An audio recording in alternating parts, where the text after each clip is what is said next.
नाम जप, सब कुछ इसी से प्राप्त हो जाएगा, विश्वास कर लीजिए।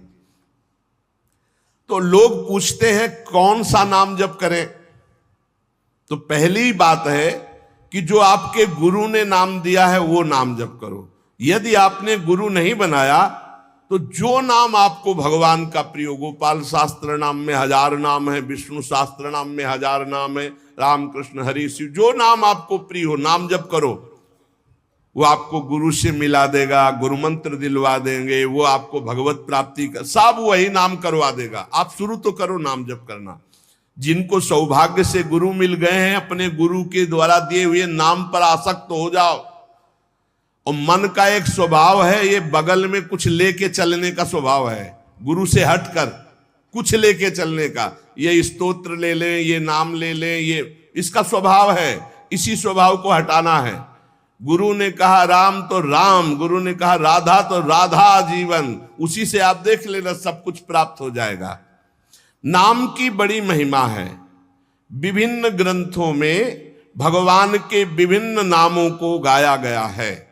जो तुम्हें नाम प्रिय लगे या जो गुरुदेव ने दिया है, 38 शास्त्र नाम तो हमारे पास है।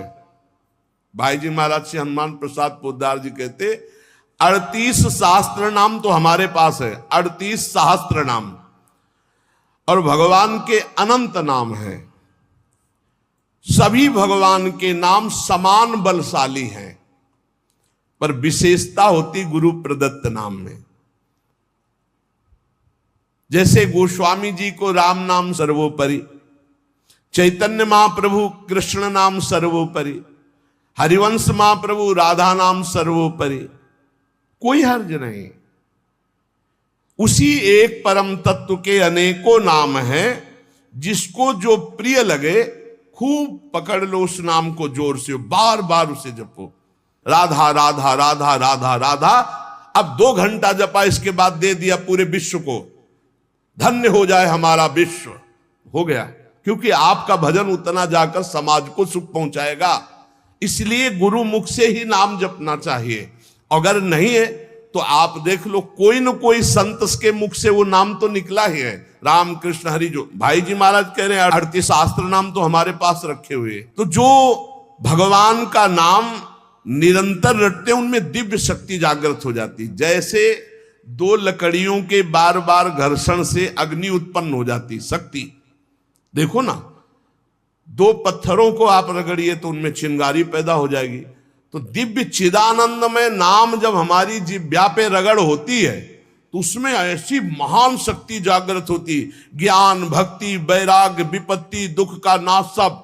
देखो गोस्वामी जी सरल भाषा में कह रहे हैं, राम नाम मणिदीप धरि जीह देहरी द्वार, तुलसी भीतर बाहरहु जो चाहस उजियार। यदि हृदय में और जगत में भी लोक में मंगल चाहते हो तो अपनी जिह्वा रूपी देहरी पर, जो भीतर और बाहर दोनों को मंगल करेगी, नाम विराजमान कर लो। गोस्वामी जी को प्राण प्रिय है 2 अक्षर राम, ऐसे प्राण प्रिय है हमारा 2 अक्षर राधा। जिह्वा पे विराजमान कर लो, लोक परलोक सब मंगल को प्राप्त हो जाएगा। जो संसार में नाम जब कर रहे तो उनको ऐसा ज्ञान हो जाता है, जैसे गोस्वामी तुलसीदास जी कहते हैं, मैं तो ही अब जान्यो संसार, बानी न सकै मोहि हरि के बल, प्रगट कपट आगार। मैं तो ही अब जान्यो संसार, ए संसार मैं जान गया तुझे। संसार अब तू कपट का आगार कभी मुझे बांध नहीं सकता, क्योंकि मेरे पास भगवान नाम जप के प्रभाव से वो ज्ञान हो गया, वो ज्ञान हो गया कि अब तो मुझे नहीं बांध सकता। सर्वत्र भगवत दर्शन, तीसरी बात आई। पहला आया अपने इष्ट के अनन्य, दूसरा कैसे हो तो बोले निरंतर नाम जप करो, और तीसरा सर्वत्र भगवत दर्शन। ये सर्वोत्तम बात है।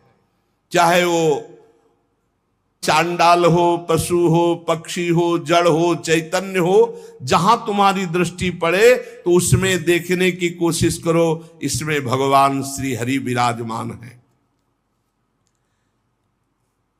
सकल जग हरि को रूप निहार, हरि को रूप निहार।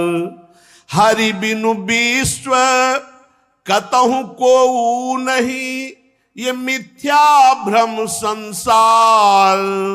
सकल जग हरि को रूप निहार।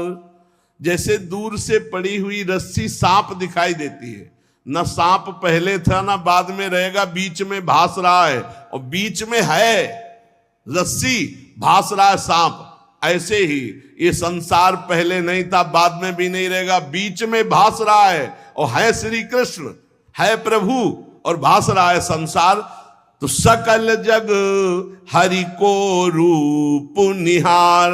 हरि बिनु विश्व कतहु कोऊ नहीं, ये मिथ्या भ्रम संसार। ये झूठा भ्रम हो गया, ये स्त्री है, पुरुष है, जड़ है, चैतन एकमात्र भगवान बना हुआ है। अलख निरंजन, जो हम देख नहीं सकते, अलख लख नहीं सकते, वो अलख। और निरंजन जो त्रिगुणातीत मायातीत है, वो साक्षात सामने बैठा हुआ है। अलख निरंजन सब जग व्यापक, सब जग को आधार। सकल जग हरि को रूप निहार। अब गूढ़ बात, नहीं आधार नहीं को हरिमा। भगवान कह रहे यो माम पश्यति सर्वत्र सर्वम च मयि पश्यति। जो सब में मुझको देखता है और मुझ में सबको देखता है, वो मेरे नेत्रों से कभी ओझल नहीं होगा, मैं उसके नेत्रों से कभी ओझल नहीं होगा। और एक श्लोक आता है कि मैं किसी में प्रवेश नहीं हूं, कोई मेरे में प्रवेश नहीं। वही यहां कह रहे हैं, नहीं आधार नहीं को हरि महा। अब क्या मतलब है इसका? बोले इसका मतलब है जैसे कहा जाए बर्फ में पानी नहीं है और पानी में बर्फ नहीं है, बात कैसी रहेगी? क्योंकि बर्फ ही पानी है, पानी ही बर्फ है, भेद ही नहीं है। तो कहा जाए बर्फ में पानी प्रवेश नहीं कर सकता और पानी में बर्फ प्रवेश नहीं कर सकती, उसकी अलग सत्ता नहीं। बर्फ ही पानी बनी हुई है, पानी ही बर्फ है, कोई अंतर नहीं। तो कह रहे कि नहीं आधार। बोले कैसी बात कर रहे हो? बोले इसलिए कह रहा हूं कि वही वही है, दूसरा कोई है नहीं। प्रभु किसी में प्रवेश नहीं करते क्योंकि प्रभु ही है पहले से, तो किसी में प्रवेश करे? और कोई प्रभु में प्रवेश नहीं कर सकता क्योंकि कोई है ही नहीं, प्रभु ही है। यह रहस्य रघुनाथ कर बेग न जाने कोई, और जो जाने रघुपति कृपा तो सपने मोह न हो। स्वयं हरि जगत बने हुए हैं, सब कुछ ये हरि बैठे हैं। बस ये नेत्रों का हमारा दोष हट जाए, चश्मा बदल जाए, केवल हरि है। सिय राम मैं सब जग जानी, मानी नहीं, जानी, जान के, देख के। अति समीप अति दूर अनोखे, जगमा जग के पार। अति समीप, भगवान कितने समीप है? आपके समीप इतने कि उनसे ज्यादा कोई समीप नहीं है, बहुत नजदीक है। बहिरंतस्य भूतानाम अचरम चरमेव च सूक्ष्मात् तद्विज्ञेयम दूरस्थम चान्तिके च तत्। इतने नजदीक है कि अपने आप से भी नजदीक हरि है, अपने आप से भी। आप अभी अपने को शरीर मान रहे हैं या मन मान रहे हैं या स्वभाव मान रहे हैं, स्थूल सूक्ष्म कारण तीनों से नजदीक भगवान है। अति समीप और इतने दूर हैं कि जन्म जन्म लग जाएंगे खोजते हुए, मिलना बहुत कठिन है। क्यों? क्योंकि बाहर खोजने से नहीं मिलेंगे, अंदर डूबने से मिलते हैं। अंदर जो लौट कर डूब गया वो पा गया हीरा, और जो बाहर चाबी घर में खो गए हैं और बाहर जंगल में पूरा जीवन ढूंढो, मिलेंगे क्या?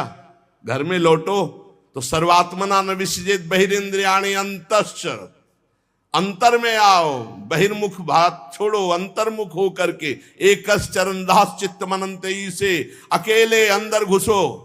कुछ लेके नहीं जाओगे, प्रेम गलियत साकरी, जितने संबंध सब ये बोझा है, नहीं ले जाओगे अंदर। अंतर्मुख अकेले होकर असंगो हम, और फिर ढूंढो तो मिल जाएगा, वही मिल जाएगा। और जब वो मिलेगा तो ढूंढने वाला नहीं रहेगा, केवल वही वो है। ये रहस्य, जानत तुम्हें तुम्हें हो जाई। अति समीप अति दूर अनोखे, जग महा जगते पार, जग महा जगते पार। अति समीप अति दूर, जो अनुभव करना चाहो, हमारे प्रभु की यही मानता है। इस खंभे में है तो यही मिलेंगे आपको, और हृदय में है तो यही हृदय में मिलेंगे, और बद्री नारायण में मिलेंगे तो बद्री नारायण में ही मिलेंगे। जहां जैसी भावना करोगे वैसे ही भगवान मिलेंगे। और सर्वत्र है तो सर्वत्र, फिर यहां भी है। पय घृत, कैसे भगवान समाये हुए हैं, जैसे दूध में घी। पय घृत, अब दूध में पूड़ी बनाओ, नहीं बन पाएगी। अब प्रक्रिया है, दूध को दही जमाओ, दही का मंथन करो, मक्खन निकालो, मक्खन को सिराओ, घी आ गया।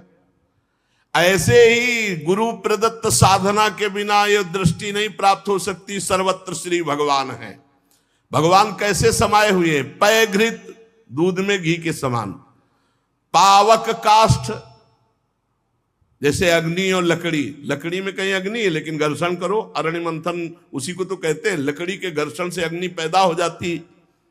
बोले बीज महा तरु, जैसे बीज में वृक्ष समाया हुआ है। फल पल्लव डार, जैसे एक छोटे से बीज में पूरा वृक्ष है, उसकी डाल भी है, उसका पत्ता भी है, उसका फल भी है। लेकिन उसको जब आप भूमि पर प्रक्रिया से गाड़े, बीज अंकुरित हो, तब आपको यह अनुभव में आएगा। तिमि हरि व्यापक अखिल विश्व महा, आनंद पूर्ण अपार। आनंद समुद्र भगवान ही सब रूपों में व्याप्त है। यही विधि एक बार निरखत जो, भव बारिधि होए पार। एक बार यह दृष्टि आ जाए कि सर्वत्र भगवान है, वो भव समुद्र से पार हो गया। पर इस दृष्टि में बड़ा धैर्य की जरूरत है, क्योंकि जहां आपकी दृष्टि हुई तहां माया अपना रंग शुरू कर देगी। सुख दुख लाभ हानि, चिरजीवन मृत्यु, मान अपमान, जो सभी तुम्हारे खेल, सभी में भरे तुम ही मेरे भगवान, वो देख सकता है। जब देखने चलोगे ना भगवान को, तो ये द्वंद अपना आक्रमण करेंगे। कभी सुख फंसा लेगा, कभी दुख, कभी लाभ, कभी हानि, कभी मृत्यु का भयावा, कभी मान, कभी अपमान। जो इन सब में भगवान को देखता है वही निकल पाएगा। बड़ा कठिन है जब कोई अपमान करे उसमें भगवान देखे। बड़ा कठिन है जब कोई मारने आवे, कोई कहे आओ भगवान मार दे आके। ऐसा बड़ा कठिन है। कोई हमें गाली दे, हानि करे, तिरस्कार करे, हम उसमें भगवान देखें, लेकिन है भगवान। बहुत कठिन है। भगवान एक ऐसी स्थिति दे तभी होता है, नहीं तो ऐसे। अब नामदेव जी ने जब कुत्ते में भगवान को देख लिया, भूत में भगवान को देख लिया, तो एक भगवान से सख्य भाव से बात करने लगे। एक दिन कहा, विठ्ठल भगवान, पांडुरंगा, आपकी कृपा से अब मैं सब में आपको पहचान लेता हूं। भगवान ने कहा सही। बोले आप किसी भी रूप में छुपो, अब हम आपको पहचान लेंगे। भगवान मुस्कुरा दे। बातचीत करते थे भगवान पांडुरंगा जी, विठ्ठल भगवान। थोड़ी देर में विचार आया कि मंदिर में बैठ के भजन करने से बड़ी भीड़ हो रही, लोग आ जा रहे हैं, विक्षेप पड़ता, मंदिर के पीछे चलते हैं। अभी तक विचार नहीं आया था। अब मंदिर के पीछे जाके जो भजन में लगे, कीर्तन में, सो देखा कि 10 बच्चे आ गए, कबड्डी खेलने लगे। यहां बड़ा विक्षेप, चलो नदी किनारे चलते हैं। तो नदी किनारे जाकर कीर्तन करने लगे। अभी कीर्तन शुरू ही हुआ था कि वहां बैलगाड़ी से तंबू कनात उतरने लगी, हो हल्ला शुरू हो गया। तो उनके नजदीक दूर से गए, बोले यहां हम भजन करने आए थे, यहां भी उपद्रव शुरू किया। तो उसकी पत्नी गड़ासा लेके निकली। बोले हम भोजन की व्यवस्था भगवान ने कर दी है, मिल गया है, काट के अभी हम बनाते हैं, हम सब लोग खाते हैं। नामदेव जी ने कहा यहां तो मरने वाला प्रोग्राम शुरू हो गया, ये कौन लोग है जो हमें काट के खाएंगे। गड़ासा लेके दौड़ी नामदेव जी की तरफ। पति ने कहा तुम चिंता मत करो, दूसरा गड़ासा लेके वो दौड़े। अब वो नामदेव जी ने भजन तो फिर भी हो जाएगा जो जिंदा रहेंगे, और भागे मंदिर की तरफ। और सांस, और जैसे जैसे भागते पीछे से पकड़ पकड़ अब पकड़ा पकड़। जब नगर में प्रवेश किया तो वहां देखा कि कोई ने, फिर मंदिर में गया, कहा हाँ। विठल भगवान ने कहा क्या हो गया? बोले प्रभु बस 5 मिनट अगर हम चूक जाते। भगवान ने कहा क्या हो गया? बोले प्रभु ऐसा ऐसा घटना घटी, पता नहीं किस देश के वो लोग थे कि वो कह रहे थे लाओ काट के खाते हैं, और वो दौड़ पड़ी उनकी पत्नी। फिर वही बोले पहचाने नहीं क्या? बोले प्रभु पहचानना क्या है, वहां इतना बड़ा गड़ासा ले। बोले रुक्मिणी जी वो थी और मैं था, और कौन था? और कोई दूसरा थोड़ी था। बोले अगर मैं छुपना चाहूं तो तुम मुझे पहचान। बोले प्रभु प्रभु सोई जाले जी देव जलाई जाल तुम्हें तुम्हें। भगवान ये कभी अहंकार न कर ले कि मैं बड़ा भगत बन चुका हूं, सब में भगवान देखता हूं। ऐसा रूप लेके आएंगे कि समझ ही नहीं पाओगे। मान अपमान, सुख दुख, निंदा स्तुति, जन्म मृत्यु, इसे समान देखने वाला जीवन मुक्त होता है। देखो ये, इस पर हमें समान होना पड़ेगा। द्वंद्व विमुक्ता, सुख दुख संगई। क्या देखना होगा? सभी मेरे प्रभु के खेल हैं, सभी में प्रभु भरे हुए हैं, और प्रभु का पावन स्पर्श हमें प्राप्त हो रहा है।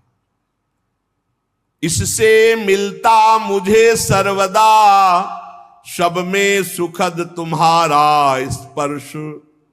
अता नहीं हो पाते मन में कभी सोच उद्वेग अमर्ष। चाहे जैसी परिस्थिति हो, बहुत आनंद रहता है यदि भगवत भाव में रहोगे। जगत भाव में तो कैसे भी रहो दुख ही दुख है, भगवत भाव में बहुत आनंद। बोले जब कोई पीटता है, अपमान करता है, तो मुझे ये दिखाई देता है मेरे हरि है स्पर्श कर रहे हैं, आपके महान पावन स्पर्श का ये प्रेम। जब हम सर्वत्र भगवान देखते थे, दुख नाम की चीज और भगवान का वास्तविक स्पर्श प्राप्त होता है। कभी अनुभव करना, अगर अपमान हो और उस समय आप भगवत भाव में हो, तो अपमान भी आपको और भाव वृद्धि करके रुलाने वाला बन जाएगा, प्रभु के प्रेम में रुलाने वाला। किसी अवस्था में भी होती नहीं अशांति, नहीं उर्दाह, हंसमुख सदा दिखता प्रभु का, नित्य नवीन पूर्ण उत्साह।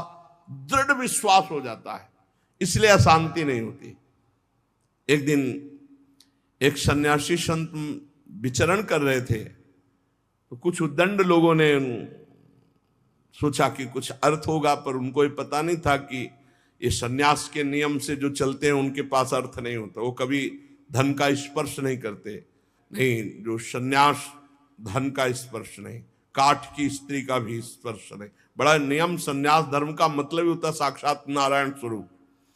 अब उन्होंने उनके झोला देखा तो उसमें वही गीता आदि शास्त्र और तो कुछ निकला नहीं, तो बड़ी गुस्सा लगी, ईंट से उनका सर फोड़ दिया, खून खून ऐसे, और वो फोड़ के, ऐसे बड़े निर्दयी लोग होते हैं। वहीं से एक डॉक्टर गाड़ी से निकले, देखा एक संत जो है घायल पड़े हैं, उठाया ले गए अपने अस्पताल में, टाका लगाया, दवाई और गर्म दूध पिला रहे थे। तो जो राज कर्मचारी पुलिस को भी सूचना की उन्होंने, तो पुलिस भी साथ वहां आई और कहा, डॉक्टर ने पूछा महाराज जी आप बता सकते हैं कि किसने आपका सर फोड़ा? बोले बता सकता हूं, पक्का मुझे याद है आपने। और वो तो बोले महाराज आप कैसी बात करते हो, हम तो पुलिस कर्मचारी का इनकी बात मत मानना, इस समय इनका दिमाग सही नहीं। बोले नहीं, मैं बहुत दिमाग सही बोल रहा हूं, तुम्ही ने मारा और तुम ही दूध पिला रहे हो, तुम्हारे सिवा और किसी ने नहीं किया। अब वो तो घबरा गए, बोले महाराज आप हमें फंसा क्यों रहे हो? बोले नहीं नहीं, तुम हमें नहीं फंसा सकते, तुम ही ले मारा।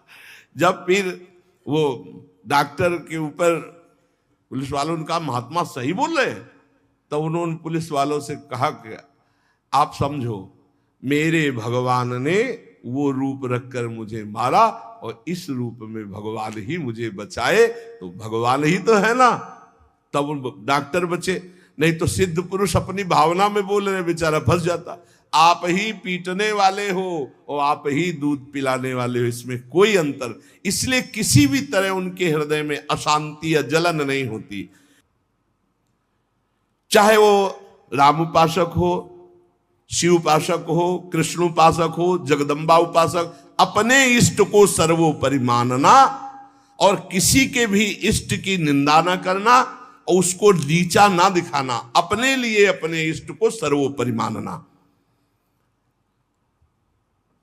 ये भावना इतनी जोर की होनी चाहिए कि अपने इष्ट के सिवा और कुछ